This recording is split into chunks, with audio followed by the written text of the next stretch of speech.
मायका छोड़ ससुराल आऊंगी। तुम श्योर हो ना अखिल? शादी से पहले इस तरह मेरा तुम्हारे घर जाना ठीक तो होगा ना? कहीं तुम्हारी फैमिली में कोई मुझे मिसअंडरस्टैंड तो नहीं करेगा? अरे तुम बिल्कुल भी चिंता मत करो अलका, मैं किसी नई रोमांटिक फैमिली से बिलोंग नहीं करता हूँ। इतनी पिछली सोच नहीं है मेरे घर वालों की। हम दोनों एक दूसरे को इतने सालों से पसंद करते हैं, कमिटेड है, जल्द ही एक दूसरे के साथ शादी करने वाले हैं। इसमें बुराई क्या है? शादी से पहले अगर तुम एक दो बार मेरे घर आ जाओगी, मेरी फैमिली के साथ मिलोगी जुलोगी, ये तो अच्छा ही होगा ना। इसमें किसी को बुरा क्यों लगने लगा? वो तो ठीक है अखिल, लेकिन वो तुम समझते हो, हमारे यहाँ इंडिया में शादी से पहले लड़कियाँ अपने ससुराल नहीं जाती। अलका की बात सुनकर अखिल खिलखिलाकर हंस पड़ता है। अरे बाबा, मैंने कहा ना कोई दिक्कत नहीं होने वाली, तुम बेफिक्र होकर चलो। अखिल और अलका अखिल के घर के लिए निकल गए थे। कुछ देर बाद अखिल एक पॉश कॉलोनी में बड़े से मकान के सामने जाकर अपनी गाड़ी रोक देता है। मकान के बाहर एक गार्ड खड़ा हुआ था, जिसने अखिल और अलका को झुककर सलाम किया और उसके बाद गेट खोल दिया। अखिल की गाड़ी कोठी के अंदर जा रही थी। अलका ने देखा कि अंदर पोर्च में महंगी महंगी 2 गाड़ियां और भी खड़ी हुई है। अखिल कोई मिडिल क्लास लड़का नहीं था। शहर के मेन मार्केट में उसके पापा की क्लोथ मटेरियल की चेन थी, यानी कि उनके नाम की दर्जनों दुकानें थी। अरोरा क्लोथ शहर का जाना पहचाना नाम था और अखिल अरोरा जी का छोटा बेटा था, जो अलका से बहुत प्यार करता था। अलका भी एक पढ़ी लिखी, खूबसूरत और सुलझी हुई लड़की थी। दोनों कॉलेज में मिले थे। वैसे तो कॉलेज छोड़े दोनों को 5 साल बीत गए थे, लेकिन अलका की सुलझी हुई सोच अखिल को आज तक उसके साथ बांधे हुई थी। आज के दिन, मम्मी, दीदी, आइए देखिए आज कौन आया है हमारे घर। आओ बेटा, बैठो। दीप्ति बहू, चाय नाश्ते का इंतज़ाम करो। जी माँ जी, अभी लाती हूँ। भाभी बाहर आकर देख तो लो कितने कप चाय बनानी है, कौन आया है। बस गाय की तरह गर्दन हिलाने से कुछ नहीं होता है। ननद सोना की बात सुनकर दीप्ति शर्मिंदा होकर रसोई से बाहर आई और उनके पास आकर खड़ी हो गई। अरे भाभी, अब तो देख लिया होगा ना आपने कितने लोग आए हैं, अब जाओ भी। अब मेहमान आ जाए हैं तो चाय नाश्ता कल लेकर जाओगी क्या? सोना के मुंह से बड़ी भाभी के लिए ऐसी बात सुनकर अलका का माथा चकरा गया था। ये कौन सा तरीका हुआ बड़ी भाभी से बात करने का?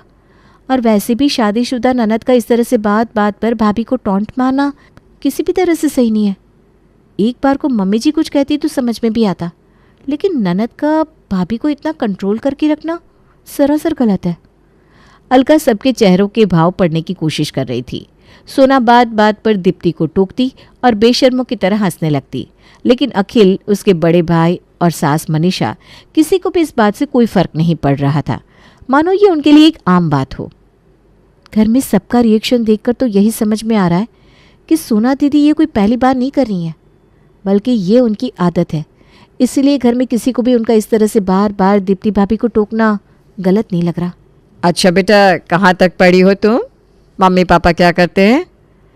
आंटी जी, मेरे पापा एक्साइज इंस्पेक्टर हैं, मम्मी होम मेकर और मैं इंटर कॉलेज में केमिस्ट्री की लेक्चरर हूँ। वाह बेटा, बहुत अच्छा परिवार है तुम्हारा तो, और तुम भी सुंदरता और समझदारी की मिसाल हो। देखो बेटा, अपना ही घर समझो। अब शादी की बात तो हम बड़े लोग मिलकर फाइनल कर ही लेंगे, लेकिन तुम आती जाती रहना, और हम उन लोगों में से नहीं है जो शादी से पहले तुम्हारे घर पर आने जाने में रोक टोक करेंगे। देखो बेटा, हम चाहते हैं कि तुम इस घर को शादी से पहले ही पूरी तरह अपना लो, रिश्तों को अच्छी तरह समझ लो, घर की जिम्मेदारियों को समझ लो, ताकि शादी के बाद तुम्हें एडजस्ट करने में ज़्यादा दिक्कत ना हो। और वैसे भी तुम तो वर्किंग हो, वर्किंग लड़कियों को तो एडजस्ट करने में वैसे भी डबल मेहनत करनी पड़ती है। ठीक कहा ना मैंने? जी आंटी जी, बिल्कुल ठीक कहा आपने। जब भी मुझे समय मिलेगा मैं आप लोगों से मिलने के लिए आऊँगी। अभी चलती हूँ। अलका जितनी एक्साइटेड होकर अखिल की फैमिली से मिलने गई थी और उसके परिवार के स्टेटस, चमक धमक को देखकर जितनी इम्प्रेस हुई थी, उसके परिवार से मिलने के बाद उसके मन में सेकंड थॉट्स आने लगे थे। शादी से पहले अखिल ने मुझे अपने परिवार से मिलने का मौका दिया। वो यही चाहता है कि मैं शादी से पहले सबके साथ एक अच्छा तालमेल बना लूँ, ताकि बाद में हमारी शादीशुदा ज़िंदगी में किसी तरह की कोई परेशानी ना आए। लेकिन मुझे नहीं लगता मेरा तालमेल अखिल के परिवार के साथ बैठने वाला है। कम ऑन अलका, किसी को सिर्फ एक मुलाकात से कैसे जज कर सकती है तू? कुछ ज़्यादा ही ओवर रिएक्ट कर रही है। थोड़ा टाइम दे अपने आप को। और अभी तो सिर्फ पहली मीटिंग थी, हो सकता है सोना दीदी की मजाक करने की आदत हो, इसीलिए दीप्ति भाभी कुछ खास रिएक्ट नहीं कर रही थी। मुझे उन लोगों से 2-4 बार और मिलना चाहिए, उसके बाद ही पूरी पिक्चर क्लियर होगी कि वास्तव में जैसा मैं सोच रही हूँ वैसा है या मैंने सबके बारे में गलत अंदाज़ा लगा लिया है। ठीक है, ऐसा करते हैं, अब इस बात की तह तक पहुँच कर ही आगे कोई भी डिसीजन लूँगी। अगले संडे को अलका फिर से अखिल के घर जाती है। पिछली बार भी अलका आई थी तो हमने उसे ऐसे ही खाली हाथ भेज दिया था। आज सब लोग शॉपिंग करने चलते हैं, वहीं पर आप अलका को कुछ अच्छा सा दिलवा देना। ऐसा अच्छा नहीं लगता ना, क्या इंप्रेशन पड़ेगा उसके ऊपर कि हम लोगों ने घर की छोटी बहू को ऐसे ही खाली हाथ विदा कर दिया। हाँ, बात तो तेरी ठीक है बेटा। अच्छा ठीक है, मैं तैयार होकर आती हूँ। सोना, तो भी जल्दी से रेडी हो जा, सब लोग मार्केट चलते हैं। अखिल, दीप्ति भाभी नहीं चलेंगी क्या? अब अगर सोना दीदी चल रही हैं तो दीप्ति भाभी को भी ले लेते हैं ना। वैसे भी मैं जब से आई हूँ वो किचन में ही लगी हुई हैं, उन्हें भी थोड़ा सा ब्रेक मिल जाएगा। अरे अलका, भाभी साथ में चलकर क्या करेंगी? वैसे भी उनके पास रसोई में भी बहुत सारा काम है। मैं चल रही हूँ ना तुम्हारे साथ, तुम्हारी हेल्प करने के लिए। नहीं सोना दीदी, अलका एकदम ठीक कह रही है, दीप्ति भाभी को भी चलना चाहिए। और वैसे भी ये बात तो हमने सोची नहीं कि भाभी को तो किचन से कभी ब्रेक नहीं मिलता। हम सब लोग बाहर शॉपिंग पर चल रहे हैं तो खाना वाना भी बाहर से ही खाकर आ जाएंगे, भाभी को भी थोड़ा सा किचन से ब्रेक मिल जाएगा। तो हो गया फैसला। भाभी जल्दी से रेडी हो जाओ, हम सब लोग साथ में शॉपिंग के लिए चल रहे हैं। शॉपिंग मॉल में। देख तो सोना, कितना अच्छा ड्रेस है, तू ट्राई करके देख। मम्मी, आप तो मुझे एक के बाद एक शॉपिंग करवाती जा रही हो। दीप्ति भाभी, ये लो मेरा शॉपिंग बैग पकड़ो, तब तक मैं ये वाला ड्रेस भी ट्राई करके आती हूँ। अलका नोटिस कर रही थी कि शॉपिंग के दौरान दोनों माँ बेटी एक दूसरे के साथ पूरी तरह से बिजी नजर आ रही थी। उन्हें इस बात से फर्क ही नहीं पड़ रहा था कि दीप्ति भी उनके साथ है। ना तो सास मनीषा ने दीप्ति को एक भी ड्रेस खरीदने के लिए बोला, ना ही उसके साथ कोई बातचीत की। सास का सारा अटेंशन सिर्फ और सिर्फ सोना को मिल रहा था। मम्मी और दीदी की शॉपिंग कभी ख़त्म नहीं होने वाली। तो मैं शॉपिंग कराने आई थी और दोनों भूल गई है कि उन दोनों के अलावा और भी कोई उनके साथ शॉपिंग के लिए आया है। तुम छोड़ो उन्हें, तुम अपने लिए जल्दी से कोई अच्छा सा ड्रेस पसंद कर लो, फिर तुम्हें लंच करा के घर भी छोड़ना है ना। दीप्ति भाभी, हम दोनों एक जैसा ड्रेस लेकर ट्विनिंग करेंगे, कैसा रहेगा? अरे मैं क्यों खरीदूँ, तुम खरीदो ना, मैं ठीक हूँ। नहीं भाभी, ऐसे कैसे? अगर आप ड्रेस लोगी तो ही मैं लूँगी, वरना मैं भी नहीं लेने वाली। अलका के फोर्स करने पर दीप्ति और अलका एक जैसा ड्रेस खरीद लेते हैं। उसके बाद सब लोग वापस घर लौट आते हैं। 2 दिन बाद। आपने मुझे पहचाना भाभी? पहचानूंगी क्यों नहीं, हमारी होने वाली देवरानी हो। बताओ कैसे याद किया मुझे? आपको ये बताने के लिए फ़ोन किया था भाभी कि आप बहुत स्वीट हो। उस दिन सबके साथ बातों में इतना टाइम गुजर गया और आप तो पूरा टाइम किचन में ही थी, इसलिए आपसे कुछ खास बातचीत भी नहीं हो पाई। तो मैंने सोचा फ़ोन करके आपसे बातें कर लेती हूँ। अच्छा, अगर आप बुरा ना मानो तो क्या हम मिल सकते हैं? जब तुम्हारे पास टाइम हो चलिए आओ भैया के साथ घर, तुम्हें अपने हाथ का स्पेशल नाश्ता भी करवाऊंगी। नहीं नहीं नहीं भाभी, आपके हाथ का नाश्ता नहीं करना। हम लोग कहीं बाहर मिलते हैं ना, कुछ बातें होंगी जो सिर्फ देवरानी जेठानी के बीच में रहेंगी। ऐसा हो सकता है क्या? अच्छा चलो ठीक है, मैं कल तुमसे मिलती हूँ। बताओ कहाँ आना है? कॉफ़ी कैफ़े में मिलते हैं। और देखो भाभी, शादी के बाद अखिल भी बड़े भैया की तरह अपने काम में बिजी हो जाएगा। शादी के बाद हम दोनों को ही साथ में पूरा टाइम बिताना है, इसलिए अखिल से मेरी बने ना बने, लेकिन देवरानी जेठानी की आपस में बनना बहुत ज़रूरी है। सही कह रही हूँ ना मैं? अलका की बात सुनकर अब तो दीप्ति को भी हंसी आ जाती है। बिल्कुल ठीक कहा तुमने। चलो ठीक है, कल कैफ़े में मिलते हैं। अगले दिन दीप्ति को अभी अलका से मिलने आए हुए थोड़ी ही देर हुई थी कि तभी ननद सोना का फ़ोन दीप्ति के पास आता है। अरे भाभी, कहाँ हो आप? हमने सोचा था आज संडे का दिन है, आपसे कुछ स्पेशल बनवा कर खाएंगे। आप तो घर में कहीं नज़र नहीं आ रही हो। अरे सोना, मैं ना अलका से मिलने के लिए आई थी, शाम तक लौटूंगी। तब तक मिश्री है ना घर में, मिश्री से कहना ना जो भी आपको खाना होगा वो बना देंगी। किसे खाना है नौकरों के हाथ का खाना? अगर उनके हाथ का खाना पसंद होता तो आपकी क्या ज़रूरत थी फिर घर में? मुझे आपके हाथ के आलू के पराठे खाने थे। वैसे एक बात बताओ, एक ही मुलाकात में ऐसा क्या जादू कर दिया आपने उस अलका के ऊपर कि आपसे अकेले में मिलने के लिए बुला लिया उसने? हमसे तो नहीं कहा कि हम भी उसे जाकर अकेले में मिले। नहीं नहीं, ऐसी कोई बात नहीं है सोना। वो उस दिन मैं उसके पास ज़्यादा देर बैठ नहीं पाई थी, तो बस उसी लिए मिलने के लिए चली आई। ठीक है, मैं घर आकर बात करती हूँ। हाँ भाभी, सब ठीक तो है ना? किसका फ़ोन था? अरे सब ठीक है, वो ना सोना का फ़ोन था। सोना को आलू के पराठे खाने थे, तो वही पूछ रही थी कि मैं अचानक से कहाँ गायब हो गई। एक बात कहूँ भाभी, बुरा तो नहीं मानेंगे आप?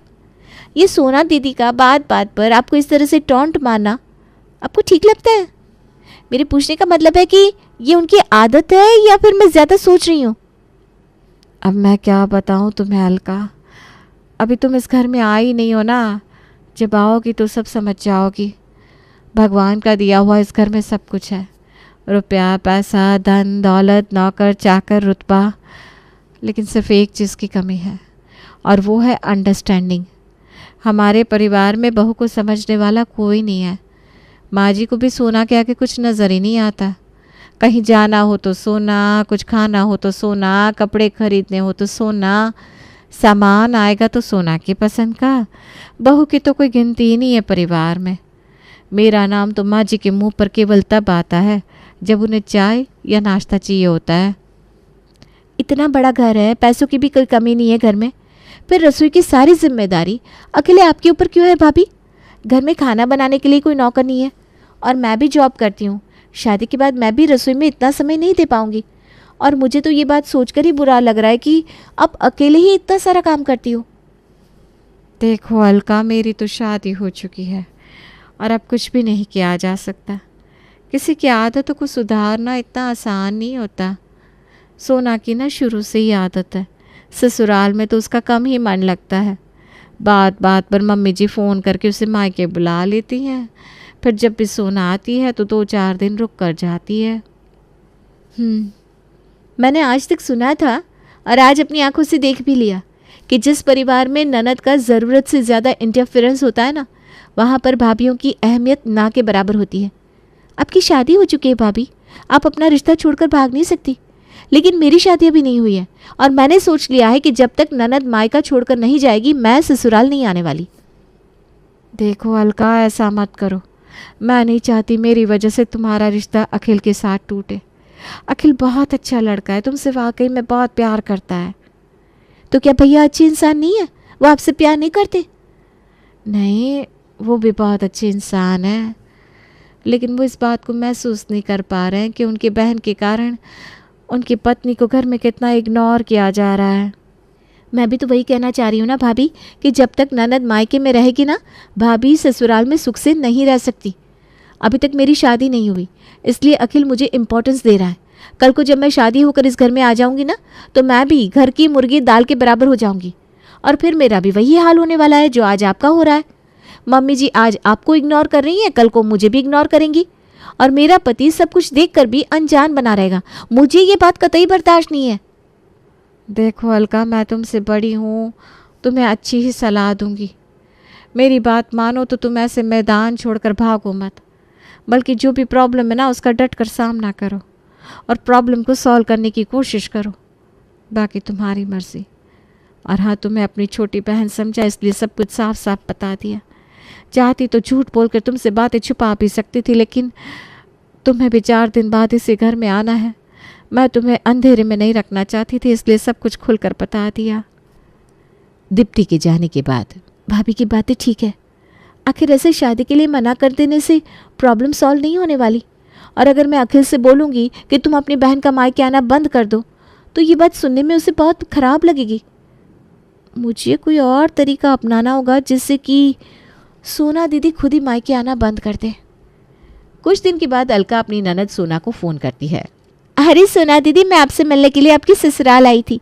मुझे लगा आप अपने ससुराल में होंगी, लेकिन यहाँ आने के बाद पता चला कि आप तो मायके गई हुई हो। अरे हाँ, वो मम्मी को ना एक साड़ी लेनी थी, वही पसंद करने के लिए आई थी बस। तुम भी घर आ जाओ ना, यहीं पर बातें होंगी, मम्मी से भी मिल लेना। अच्छा ठीक है, आती हूँ मैं आपकी ससुराल गई थी दीदी, वहाँ पर आपकी सासू माँ और जिठानी मिली थी। बहुत अच्छी हैं आपकी सासू माँ, बहुत अच्छे से ट्रीट किया उन्होंने मुझे। बेचारी ना थोड़ा अपसेट लग रही थी। क्यों क्यों अपसेट लग रही थी? अरे आपको नहीं पता, आज आपकी जिठानी के बेटे का बर्थडे है। शायद आपका वेट कर रही होंगी कि आप भी फैमिली फंक्शन में शामिल होंगी। उन्होंने आपसे कुछ कहा नहीं क्या? नहीं तो, मेरी सास मुझे कुछ नहीं कहती। बुरा मत मानिएगा दीदी, लेकिन बता के आने में और पूछ के आने में थोड़ा सा अंतर होता है। और माना कि आपकी सासू माँ कुछ कहती नहीं, लेकिन इच्छा तो उनकी भी होती होगी ना कि घर के फंक्शन में आप उन लोगों के साथ शामिल हो। आप ही सोच कर देखिए ना, यहाँ पर कोई फंक्शन हो और दीप्ति भाभी कहीं चली जाए तो घर में सबको कैसा लगेगा? सच बताऊँ तो आपकी सासू माँ ने आपकी एक भी बुराई नहीं की। वो तो मुझे उनका चेहरा पढ़कर ऐसा महसूस हुआ कि उनका मन किसी बात से दुखी है। आपकी जेठानी की वो बहुत तारीफ़ कर रही थी।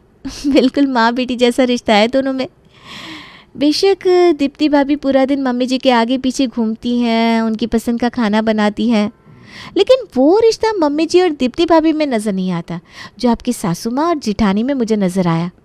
अरे क्या बताऊँ तुझे अलका, मेरी सास ना हर छोटी छोटी बात मेरी जेठानी से पूछकर करती है। अरे फेवरेट है उनकी। मैं कहाँ जा रही हूँ, कहाँ से आ रही हूँ, उन्हें मुझसे मतलब ही नहीं रहता। उनकी जान ना मेरी जेठानी में बसती है। भाभी को तो मम्मी एक दिन के लिए भी उनके मायके जाने नहीं देती। उनका मन नहीं लगता उनके बिना। कहती है तू चली जाएगी तो ये घर मुझे काटने को दौड़ेगा। इसलिए मैं तो ज़्यादा टेंशन ही नहीं लेती। अच्छा ही है ना, कम से कम मुझे कहीं आने जाने से रोकती तो नहीं। मेरी जेठानी और मेरी सास के ना आपस में बात पड़ती है। जिसको आप अच्छी बात समझ रही हो ना दीदी, आपको एहसास भी है कि उससे आपके रिश्ते खोखले हो रहे हैं।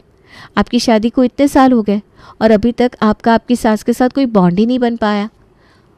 वहीं आपसे सिर्फ 1 साल पहले शादी करके आई आपकी जेठानी और आपकी सासू माँ में माँ बेटी जैसा रिश्ता बन गया है। मेरी ना एक फ्रेंड है, उसके साथ भी ऐसा ही हुआ। उसका मन भी उसके मायके में ही लगता था, छोटी छोटी बातों पर मायके आ जाती थी। उसकी मम्मी को भी इकलौती बेटी का मायके आना बहुत अच्छा लगता था। लेकिन मुसीबत तो तब हुई जब कुछ सालों के बाद उसके सास ससुर ने सारी प्रॉपर्टी उसके देवर और देवरानी को दे दी। कहने लगे जब तुम्हारे यहाँ मन ही नहीं लगता तो हमारी प्रॉपर्टी को भी तुम्हारी क्या ज़रूरत है, वो भी अपने मायके वालों से ही ले लो। और अपने बिजनेस प्रॉपर्टी सबसे बाहर निकाल दिया।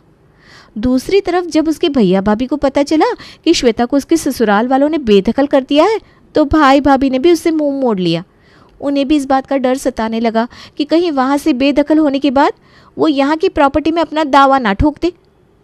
ज़रूरत से ज़्यादा मायके में इंटरफेयर करने के चक्कर में मायके और ससुराल दोनों से हाथ धो बैठी वो। अब उसकी भाभी ना उसकी शक्ल भी देखना नहीं चाहती। अलका, तुम्हारी बातें सुनकर मुझे भी ना अब डर लगने लगा है। मैं ना अपना घर नहीं बिगाड़ना चाहती। मेरी सास तो सच में देवी की तरह है। गलती मेरी है रे, मैं ही सबके प्यार और विश्वास को ज़रूरत से ज़्यादा फ़ायदा उठाने लगी। और मम्मी आप भी क्या छोटी छोटी बात पर मुझे फ़ोन कर देती हो। अब आपकी 2 बहुएं हैं ना, जो भी काम कराना है अपनी बहू से कराओ ना। मुझे अपने ससुराल से बेदखल नहीं होना। सोना को समझ में आ गया था कि ये बात बात पर मायके आकर बैठना कोई समझदारी का काम नहीं है। जैसे ही सोना ने मायके आना कम किया, अपने आप सास मनीषा दीप्ति को इम्पोर्टेंस देने लगी। ननद के मायका छोड़ने के बाद अलका भी धूमधाम से दुल्हन बनकर अपने ससुराल आ गई।